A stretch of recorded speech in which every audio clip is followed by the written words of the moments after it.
All right. So finishing, we're going to get there, but to advance Calcutt's argument, he's going to work within this framework.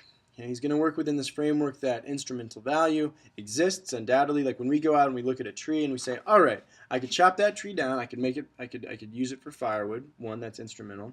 I could make something else out of that tree, instrumental, right? Or I go out and I say, that tree's valuable and we could use it for all these things, but also it seems to possess something kind of deeper, something that's more difficult to recognize. That is intrinsic value, right? Similarly, if we think about non-human animals, we think about either even domesticated animals, right? That yes, they provide us something, they provide us with good feelings, they are instrumental perhaps in our well-being, right? But they also seem to have some sort of intrinsic value in and of themselves. Okay?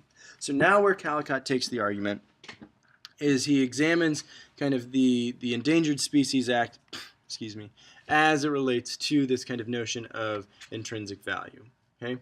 That the Endangered Species Act is unique in its acknowledging that the species that are often protected under the ESA seem to not, or at least, how do I want to phrase this? Some of them do play a vital instrumental role in their ecosystems, but some do not.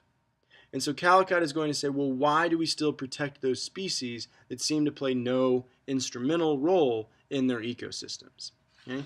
And so I'm skipping a couple of pages just because I think, it's some philosophically technical and stuff. I guess at the bottom of 280, just introducing the ESA, he says, ESA Section 2A3 explicitly identifies the following values of threatened and endangered species as follows: aesthetic, ecological, educational, historical, recreational, and scientific. The order in which these values are stated appears to be alphabetical. Okay? The idea that ultimately nowhere in those list of values is intrinsic value mentioned. That's what he's getting at. Taken together, these values of endangered species explicitly state the ESA seem largely to be instrumental. But what about those species, he'll continue, that seem to not necessarily be instrumental, but are still nevertheless protected? And he gives this example on the bottom of 281, the top of 282, where ultimately what he says is he recognizes that in ecosystems, and I'm sure that those that have studied natural resources or environmental science and whatnot have studied the notion of like ecosystem services or keystone species in various ecosystems, that if you remove a species from an ecosystem, then the health of that ecosystem will be dramatically affected. Okay? And so under the ESA, there are a handful of protections of various species that seem to be keystone. Okay? That seem that like their removal from an ecosystem, their displacement of an ecosystem is so detrimental to the health of the overall ecosystem that it ought to be protected to kind of rebound those populations to again restore some sort of balance and health within an ecosystem.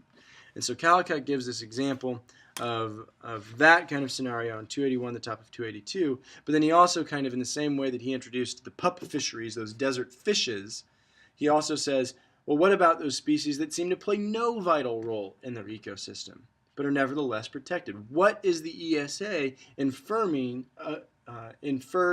and affirming by protecting those species?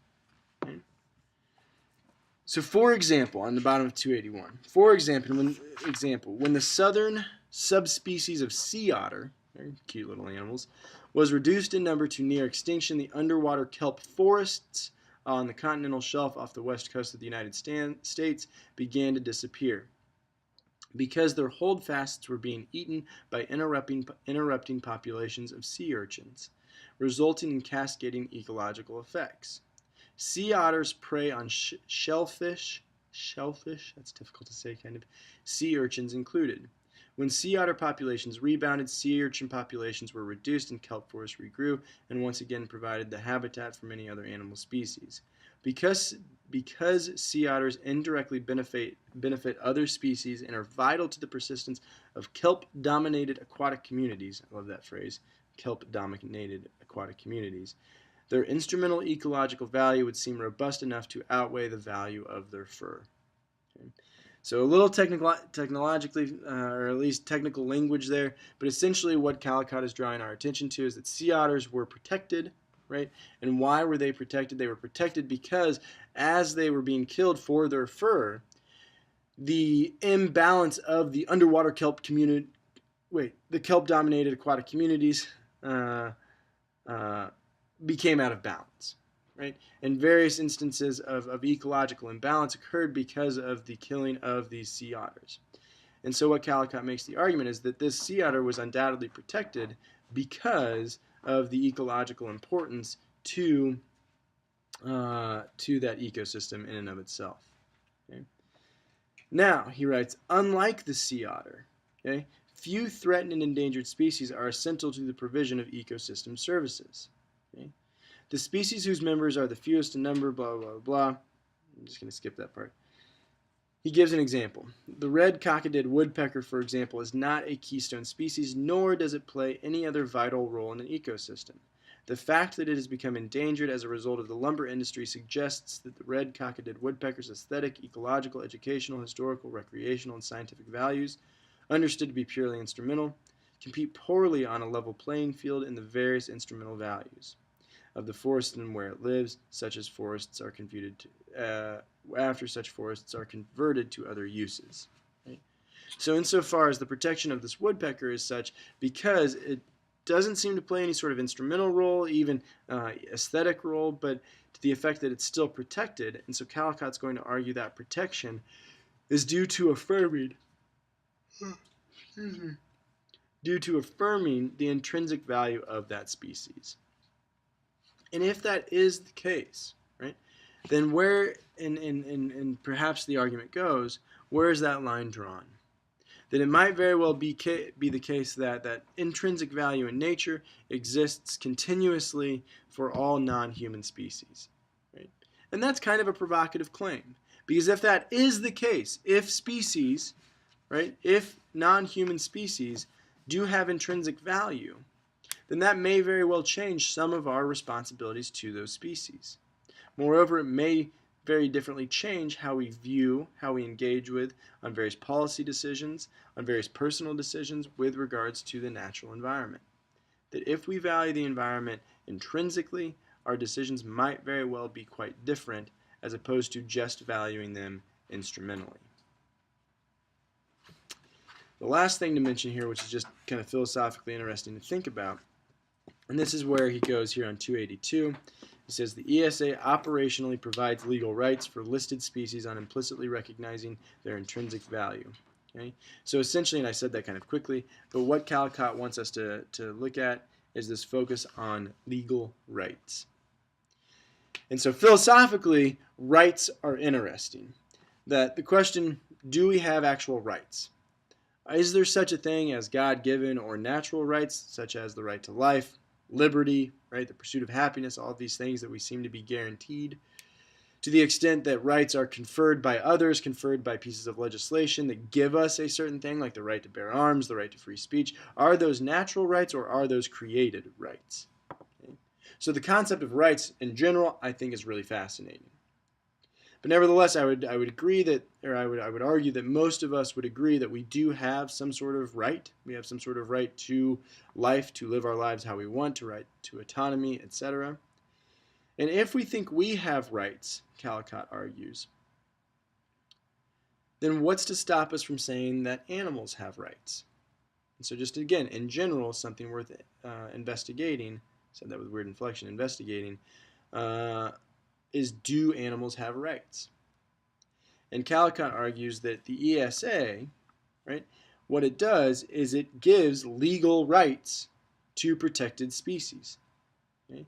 And so in the similar way that we have legal rights, in the same way that we have a right to a lawyer if we are in trouble, we have a right to plead the fifth, we have a right to bear arms, all of these legal rights that we seem to be guaranteed by the Constitution.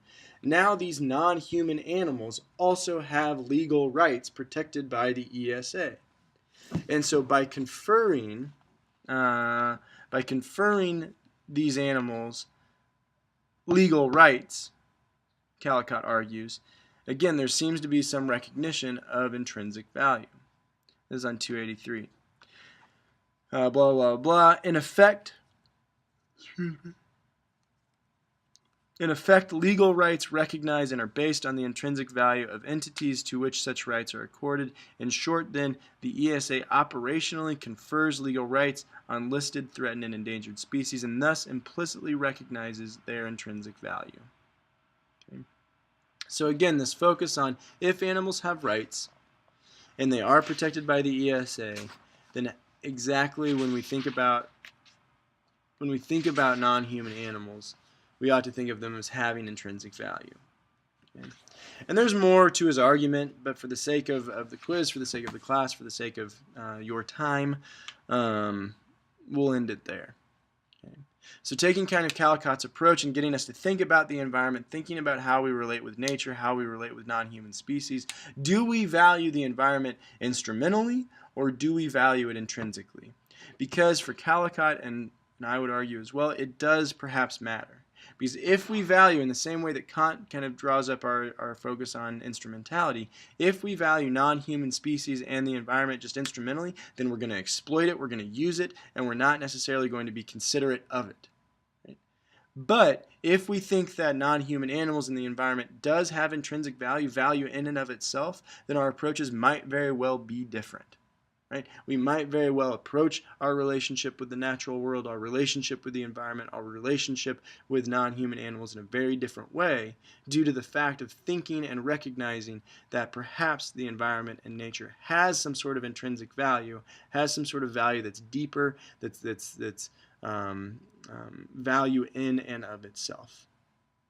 So hopefully this gives you all something to think about preceding the quiz, not only, but also on this snowy day. As you walk to and fro with your boots crunching on the soft snow. So I hope you all have a lovely rest of the Wednesday, and I hope that I see you all in class tomorrow as we discuss immigration. Take care.